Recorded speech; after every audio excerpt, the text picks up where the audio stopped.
President Hinckley, it was the prophecy of Brigham Young that one day emperors and kings, as he put it, the wise and noble from around the world would come to Salt Lake City. Yes, sir. You think he had the Winter Olympics in mind? I don't know what he had in mind. I know he made the statement, but it's coming to pass. The Olympics will bring people here from everywhere. What is your concern about the biggest misconception that people from around the world may have about the place of the church in Salt Lake City? Well, I think they may have the conception that the church is putting on the Olympics. We're not. This is the Salt Lake City Olympics. It isn't the Mormon Olympics. It isn't the church Olympics. It's the city's Olympics. We're citizens here. We're interested. We want to be a part of it. We want to make people welcome. We want to have them feel at home here, comfortable in every respect, and have a wonderful time. But you would also want them to know that you are the largest single influence in Salt Lake City. I think they're already aware of that. Have you been worried that there could be a backlash against the church in some fashion? I haven't felt so. I don't think so. I think the perception will be positive. I think people will come to a better understanding. I think that it'll redound to our good, although, as I say, this is not our show. It's the city's show, the state's show. And we want it to be that way. What kind of a presence do you anticipate for the church during the Olympic Games? Well, to be helpful, we're putting on a gala in our great new conference center. We've built a magnificent building here that seats 21,000 people. I think it's the largest religious building in the country, if not in the world. We're having a gala there each night for the entertainment of visitors. The Tabernacle Choir, world famous, will put on with guest artists concerts here in the Tabernacle. Our family history resources will be open to visitors. In fact, they can wander anywhere around here, and we'll be happy to accommodate them, help them in any way that we can. You send missionaries from here all around the world. Yes, sir. To spread the word of the church. Right. Will you have a heavy concentration of missionaries in Salt Lake City doing that kind of work during the Olympics? No, we're not going to do any proselyting here. We don't intend to take undue advantage of this situation. We're going to be a part of the hosting force of this great community. What do you anticipate will be the lasting effect for the church of having the Olympics in Salt Lake City? I think it'll be salutary. I think there will be a better understanding. As a result of people coming here, there's still all kinds of misconceptions. I think those will largely fade, and I think that our people the world over will take some pride in the fact that we were here and a part of it when it all occurred. Mr. President, I know that you're aware that the Olympic Games are more than just athletic competition. They're also a big excuse to have a big party. Right. Your church is famous for its abstemious ways. Is that going to make you uncomfortable with all that's going to be going on here? Not a bit. Anybody who wants a drink can get a drink. The liquor laws of Utah are not unusually peculiar.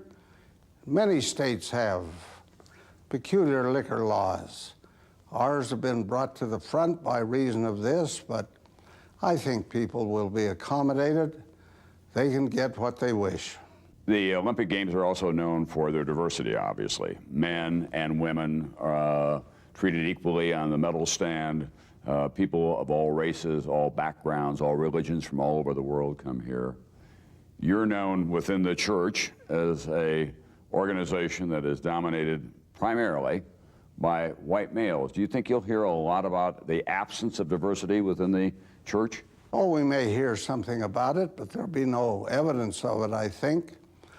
Our women have their own great organization. They carry on. We have a marvelous membership of women, their own organization, some 5 million strong, with their own officers, their own buildings. They get along pretty well. They're very proud of what they do. The church itself could stand to profit from a very successful Olympics because, after all, you're deeply involved in almost all the business enterprises of Salt Lake City. We have a few enterprises here, and we hope they won't, we're going to see to it, they won't take undue advantage of anybody who comes here. Well, I don't think that anyone expects that anyone will be taken undue advantage of, but you're quite modest when you say you have just a few enterprises here. How much will it mean to the church in terms of the financial windfall? Oh, I don't think it'll mean a great deal. We have broadcasting properties here, of course. We have a newspaper here. We have a real estate arm here. But I don't see any big upswing in profitability coming out of the Olympics. People are curious about how you divide your time between the matters of the soul and the matters of the bottom line within the church. Well, I have responsibility for everything that occurs in the church. And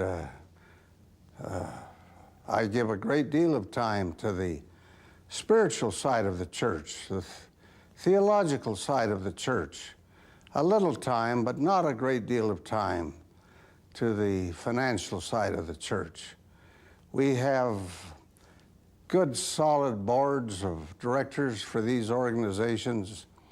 We leave the running of these organizations largely in their hands. You say that you won't be proselytizing, but there is going to be an enormous amount of curiosity about the church itself, its place in the Utah culture and in the American West for that matter. Let's talk about some of the aspects of it. All right. About tithing. We're in a difficult American economy at the moment. Is it harder when there's a downturn in the economy to get the church members to tithe 10% of their salaries on a regular basis as it is during good times? Oh, I don't think so. Tithing is not a matter of money as it is a matter of faith. The faithful pay their tithing according to their income. We regard tithing as the Lord's law of finance. It's the law under which this church operates. If the income of the people goes down, the income to the church goes down. We do not go in debt. We watch ourselves very carefully in the handling of the resources of the church to see that we spend very carefully and within the limits of that which we have to spend. We regard the tithing funds as sacred money, the Lord's purse, and we want to be very careful about how we spend it. As you look at the Lord's purse in the current state of the economy, and with all the dire predictions about the difficult road ahead, are you concerned about that? Well, of course we're concerned. We're concerned that people are employed. Unemployment is a terrible thing at any time in the history of any country. We hope that this downslide of employment will come to an end very quickly and that there comes some stability in our economic situation in the country. It affects the church, but we simply tailor our program to fit the purse. Has the church had to be more active in recent months than it might have been in the last several years in terms of helping out families who've fallen on hard times? Not appreciably yet. We haven't felt much effect yet. We're prepared should that happen. We have, as you know, a great welfare program. We try to take care of our own. We have farms and canneries and milk plant and all of those things, clothing operations, where we seek to produce goods that take care of our own, and beyond that, to extend humanitarian aid to those in distress, not of our faith, across the world. Last year, we contributed to humanitarian causes some $72 million. We just authorized a substantial gift of some $600 million of value in goods to the Afghan refugees. We're concerned with the welfare of people, the hunger of people, the distress that people feel wherever they may be. We want to assist, and we're doing that very substantially. Not just the Mormons, but many Christian faiths believe that before the return of Jesus Christ, there could be a period of great turmoil. Yes. Did it cross your mind at all that what the United States has been going through with the war on terror may be a harbinger of that in any fashion? Well, of course, you think of those things, but personally, I feel this isn't the great winding up season. I think we're going to have some normalcy come out of all of this, hopefully before long, that we'll continue on and go forward. We've got a lot of work to do in this world. We've got to preach the gospel of peace. We've got to build in men's hearts a better understanding of one another, a greater appreciation for diversity, and a greater appreciation of the needs of those in distress wherever they may be, and herald the cause of peace that comes of the feeling that men have in their hearts. We have a great undertaking ahead of us, I believe. Some people see what is going on in the war on terrorism as a long twilight struggle between the Christian faith and Western culture and those people who are radical members of the Islamic faith. Do you share that view? I guess no one knows. We don't know the end of this. It's come upon us very suddenly. We don't know the end of it. We don't know the extent of it. We'll live through it. I believe that. I have confidence in that and great hope and pray for it. What about the role of the church in those areas that have become ever more Islamic in their faith? Do you like to send your young missionaries to the Middle East, for example, in Southeast Asia? Well, we have them in Southeast Asia, of course. We don't have any activity of any consequence in the Muslim countries. But we don't consider this as a contest between Christianity and Islam. A few people, extremists, who are really betrayers of their own faith, have caused this problem. And we look at it on that basis. You have worldwide now, what, 11 million members of the church? Something or above 11 million, yes. Some people have projected that by the year 2080, that you could have 265 million. That's the speculation. Is that your speculation as well? Oh, I don't know. We know that we're growing. We've grown consistently. The church has never been as large. It's never been as strong. It's never been in such solid condition as it is today. And we are growing.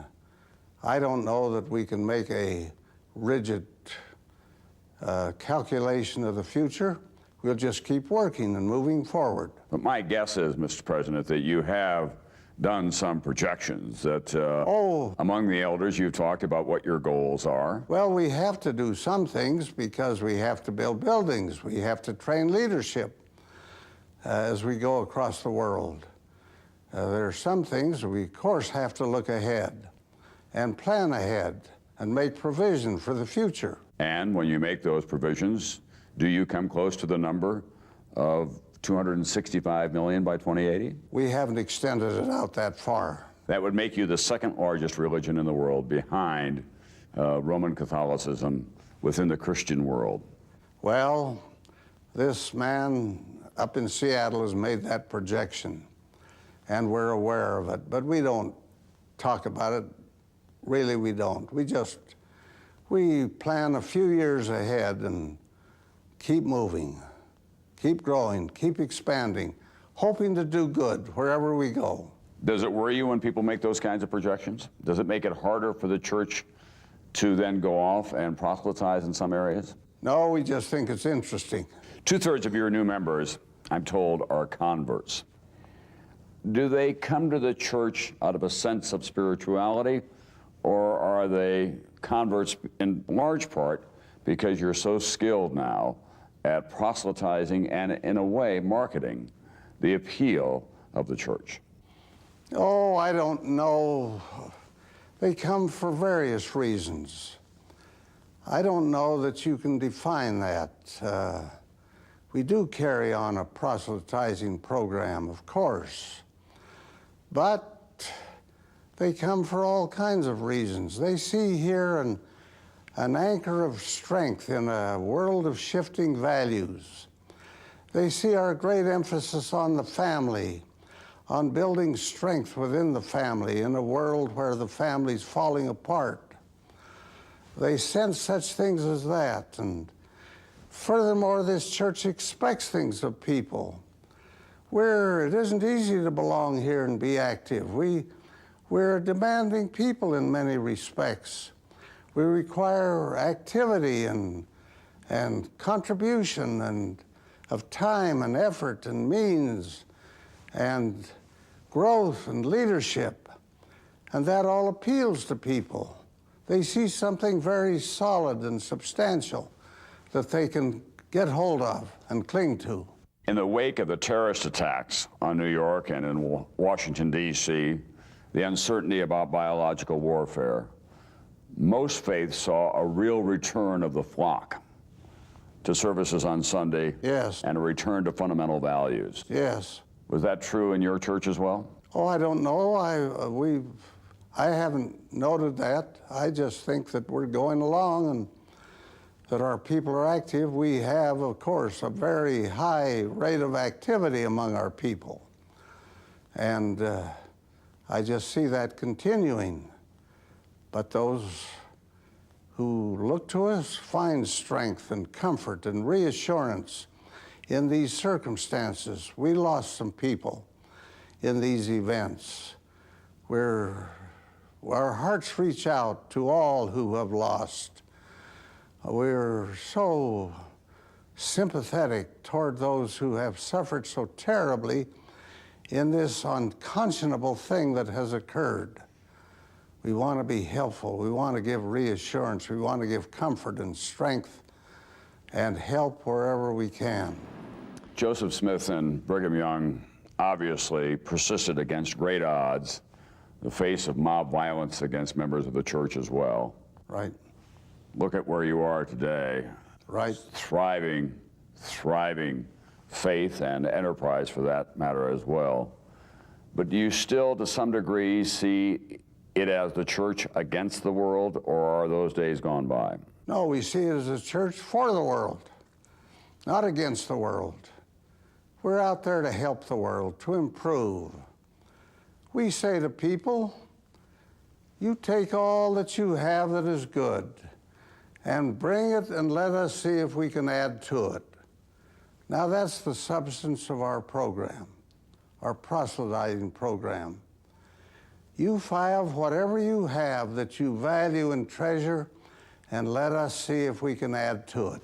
When other faiths in the Christian world continue to be critical of Mormons, saying that they're not really a part of the Christian faith, as a lifelong Mormon, how does that affect you personally? Well, I just think that comes of misunderstanding. Of course we're a Christian church. The very name of the church denotes that. The central figure of our worship is the Lord Jesus Christ. It's the whole essence of that which we teach. Our first article of faith declares, we believe in God the eternal Father, and in his Son, Jesus Christ, and in the Holy Ghost. We believe that we are a Christian people. Our interpretation of some things may be different, and we are faced with that interpretation of the difference. But we teach people, we try to educate them on this. But above all, we try to get along with them. We do not denigrate another man's religion in our activity. We never run down another church. We're positive in our approach and in our teaching and in our proselytizing, and never critical of other people. Many people have said that the role of Jesus Christ has taken a more prominent place in the Mormon church in the last 25 years or so. Is that a fair observation? No, I don't think so. It appears that way to people, I think. I think as they've come to understand us better, they've come to that conclusion. They think we're becoming more mainstream and so on. But actually, the theology of the church has not changed from the beginning. We're teaching the same doctrine as was taught in the early days of the church. Our methodology, our approach to problems, our handling of situations alters according to the circumstances, but the basic doctrine remains the same. What troubles a lot of people of other faiths is that some of your ceremonies remain highly secret, in the temple, for example. Sacred, sacred. We regard the temple as the house of the Lord, a place that's very sacred to us. Now, before a temple is dedicated, it's open to the public. We're dedicating a temple up in the Northwest next Sunday. I'll be up there. And an open house is going on right now. Tens and tens of thousands of people are going through that building right now. We'll answer any question that they have. We'll open every facility of that building for them to see. But when that building is dedicated, a certain essence of sanctity rests upon it, and we so regard it as the house of the Lord, and it becomes a very sacred place to us. And for us, that sanctity obtains with reference to the temple, just as everybody in this world has certain things that are sacred and personal to him. But in all other houses of the Lord, it's all ye who are welcome to come here. Yes, sir. And they're all welcome to come there if they'll meet the requirements. To become a member of the church. Yes, yes. But as an outsider, I can go even to a mosque, for example. You can. Or a Jewish temple. You can. And I'm welcome there. Or as a Protestant, I can go to a Catholic service and I'll be welcome there. Right. And you can go to our services. We've got in the temple? About 20, how many thousands of local congregations. We're building about 400 new churches a year. And you're always welcome to come there. But the temple remains a thing sacred to us. Now, when a temple grows old and undergoes extensive remodeling, as happens occasionally, we open it again and then rededicate it. But there are certain things that remain sacred to us, and we so regard them and so hold them. Do you think that the church at some point will have to make a greater effort to find common ground of understanding with the other faiths? I think we're doing it. We work very well with other churches on many, many things. We, right here, we have fine relationship with the Catholic Church, with many others. And I think we're working in many areas in common causes in this country and elsewhere. We're becoming a force for good, recognized as such, with the numbers to accomplish great good. And we work with others with similar desires and similar wishes, objectives in accomplishing certain good. How much is the relationship of polygamy to the history of the church still a problem for you? Well, it arises, of course. It's a thing of the past. It's behind us 110 years. It's a thing of the past, but of course it still rises. It was one of those sensational things that people like to talk about, read about. There was so much misunderstanding of it, but it's pretty well behind us. It doesn't give us much trouble, really.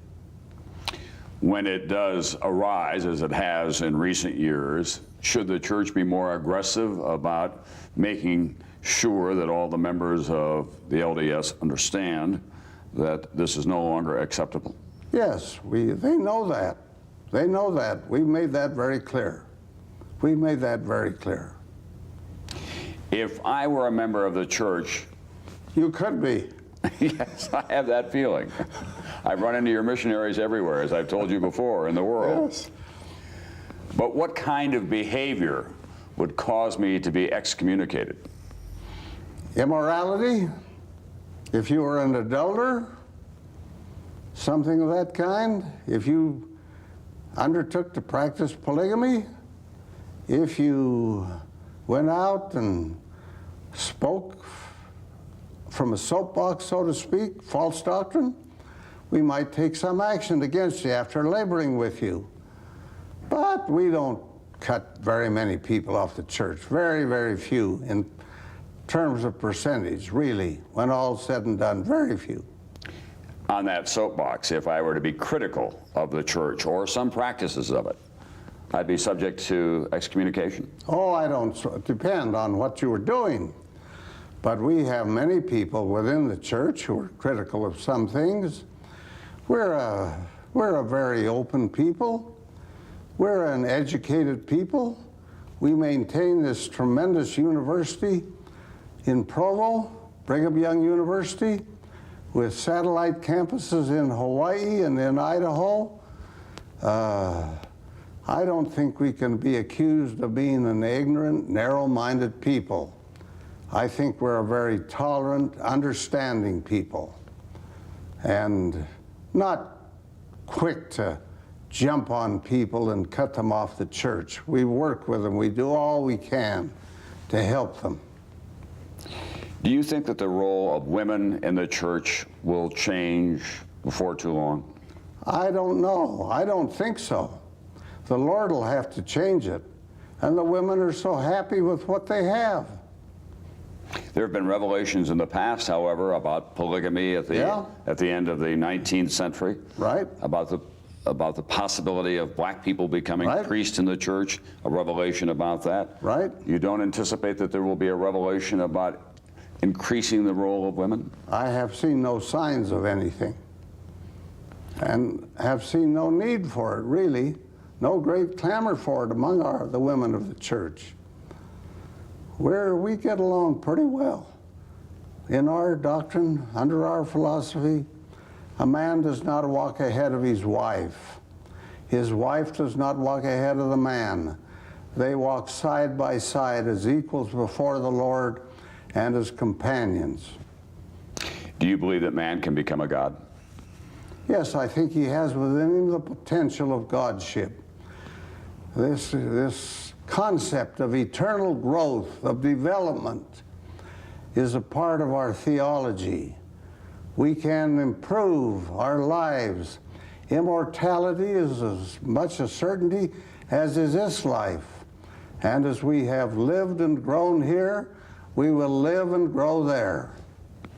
And someone can even be baptized after death? Yes, vicariously, a living proxy in behalf of someone who's gone. Why is the Genealogy Project so important to the church? Because we believe in the sanctity and the eternity of the family. That the family can be an eternal relationship of father and mother and children. And chains of families are so very important. And so we carry forward this great family history research program and have become one of the great resources of the world in this activity. Some people say it's a little unnerving. The church has so much information on all of us, they're just going to use that information to pull us all into their fold. Oh, we're not going to abuse anything of the kind. Nobody's under any duress and under any obligation in this life or the next to accept that which we have to offer. When you accumulate all of this information, are you sometimes astonished at the ease with which you can get it? Well, I don't know. We just plow. We just keep going. We make our resources available to everybody. 60% of those who use our family history resources are not members of the church. We have this great library here with all of its facilities, but we have satellite libraries all across the country, Canada, in other parts of the world that are available to everybody. Our records are open to everyone who wishes to use them. In some ways, Has that made the church more user-friendly to people? Oh, I think so. I think they've appreciated it. Yes, very much so. I come from an unusual situation. On my mother's side, they were Irish American. On my father's side, they were Huguenots. We shared. I know that. You know that because you have a large book about it right there. Yes, sir. You wanted to know a little about me, so I thought I'd like to know a little about you. And our family history people were put to work, and they've compiled here a very, very interesting chronology of your family history, reaching back several generations, back into the old world. And I want to tell you, Tom, you have good ancestry. No horse thieves have been found. Nobody been hanged for what he did, but good, solid, honest, hard-working people. That's so who made a relieving. difference. Who made a difference. Wasn't that gratifying? Yes, sir. It's a wonderful story, and these are all from the original sources, copies of these documents. I hope you'll enjoy it. We're happy to present it to you. The Brokaw family line, your father's family, your paternal background, and the Conley family, your mother's line. And along with it, a CD of this same record. But we hope that you'll accept this and that you'll spend pleasant hours studying these many documents, and that it'll become a source of satisfaction and really of pride, because you can take pride in your ancestry. Well, I thank you very much, President Hinckley, and on behalf of the Brokaw and the Conley family, I'm very grateful to you for that. You're most welcome. I am happy to know that there were no horse thieves back there. We haven't found any. Well, maybe they were especially skilled at hiding out. Who knows? No, I think they were good people. They were solid people. They were hardworking people. They were hardworking indeed. They were the very fiber of what has made America great. The common, good, hardworking, honest people, men and women of integrity and substance, who did things to make the world better. And that's the essence of the hope of the church as well, isn't it? Absolutely. Our whole program is designed to make bad men good and good men better. Do you think other faiths in the Christian world will ever learn to accept the Book of Mormon? I don't know. I don't know. It's available to them. I don't know. I would think they would welcome it. It stands as another witness for Jesus Christ. It is not contradictory to the Bible. The Bible is our foundation scripture. The Book of Mormon is a companion volume that testifies of Jesus Christ. And it has affected the lives, the hearts, the souls of millions of people who have read it. The test lies in the prayerful reading of the book. Anybody who will read the book carefully and prayerfully, I believe, will come to an appreciation for this great and remarkable volume.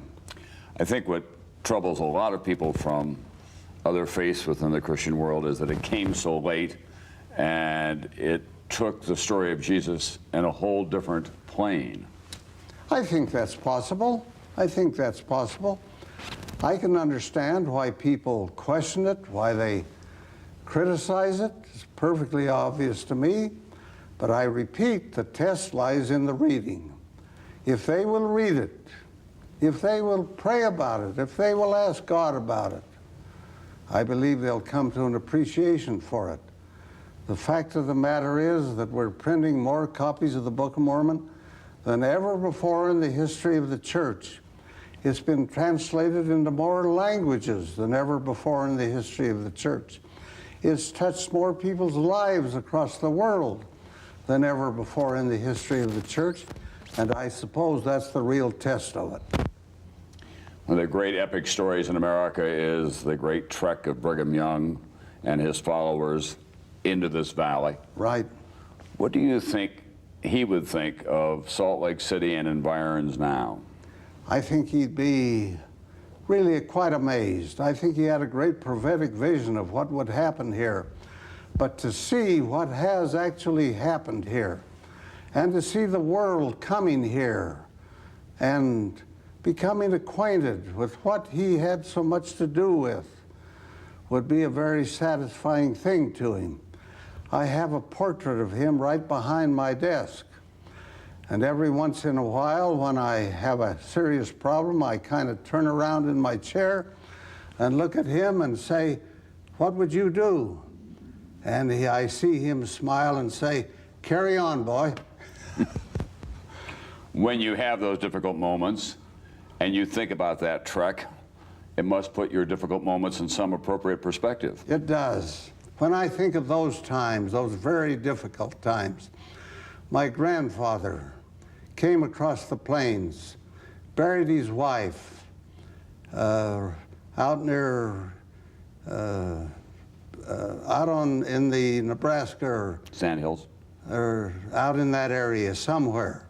His wife and his brother-in-law on the same day, and carried a 3-month-old baby to this valley. I know something about this. I'm only the 3rd generation. My grandfather, my father, and myself, spanning that period of church history. And I think I know something of what it cost, the price that was paid by those people in settling this area, in building a commonwealth here, in establishing a civilization here, and in laying a foundation for the wonderful things that we have today. I'm just overwhelmed with a great sense of gratitude and appreciation. The church reaches out beyond the Mormon community in its philanthropic efforts. Oh yes, very much so, substantially so. We just authorized last week sending $600,000 worth of goods and medicine, blankets and clothing to Afghanistan to assist the refugees there. Now we support the President of the United States in what's going on, but at the same time we're conscious of and aware of the suffering of so many innocent people, children in that area, that we seek to help them, to assist them, as we have sought to help people in other parts of the world over a period of many years. In the Book of Mormon, you believe that Jesus came to North America. Yes, sir. Following his resurrection, he visited North America. We believe that, and taught here, and established his church here, and confirmed the reality of his presence as the Son of God, as the Redeemer of the world, who gave his life to atone for the sins of mankind. If you believe that, do you also believe, therefore, that the presence of the Mormon Church, especially in the Western United States, brings you closer to him than some other faiths? Well, I don't know. I can't judge other faiths. I think that certainly has an influence upon our people in bringing them closer to him, without any question. That added witness is a very important thing. The Bible says, "In the mouths of 2 or more witnesses shall all things be established." There is the scripture of the old world, the Bible, that testifies of Jesus Christ. There is the scripture of the New World, the Book of Mormon, that testifies of Jesus Christ. And they go hand in hand in witness and testimony of the Son of God. And let me be clear, if I wanted to become a member of the church, Yes, sir. and I were taken into a temple for the induction ceremonies, Yes, sir. other members of my family who chose not to join me in all of that would not be welcome. They would be welcome to a room in the temple where they could not be within the sacred area itself, but they'd be made welcome to come there and be with someone who could help them understand what was going on. Yes. But if I were to become a member of the Episcopal Church or a Methodist, I would undergo some instruction. There would be a public ceremony Yep. in which I would be accepted into the church. As I understand it, if I were to become a member of your church, it would be more involved than that. I'd even be given special garments to wear. Oh, no, no, no, no. To become a member? Yeah. No, no. You would be baptized, of course. You could have your entire family there, anyone you wanted. We'd encourage them to be there, to witness what goes on as you're becoming a member. It's only later, when you might qualify to go to the temple, that the matter of the sanctity of the temple would obtain, but not in your becoming a member. And what about the garments? Well, the garments, we wear a sacred protective garment, as we call it, which many people dress according to certain customs and things that their affiliation requires. The Jewish people do, many other people do.